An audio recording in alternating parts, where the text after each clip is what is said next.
Un servizio curato da un team di 30 socie tra psicologhe, psicoterapeute, psichiatre, psicanaliste, attivo dal lunedì al sabato attraverso il numero 44 78 57 54 60 48.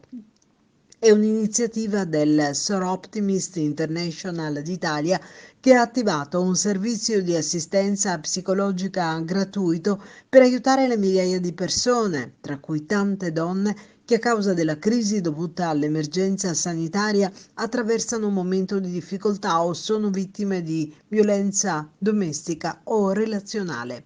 Nelle ultime settimane, infatti, milioni di italiani sono alle prese con stress, ansia, stati depressivi, insonnia, attacchi di panico dovuti alla situazione nuova creata dall'emergenza sanitaria e soprattutto dalle misure restrittive varate dal governo. All'iniziativa aderiscono anche le socie del Soroptimist Club di Agrigento. C'è anche una mail alla quale ci si può rivolgere: assistenza.psicologhe@soroptimist.it.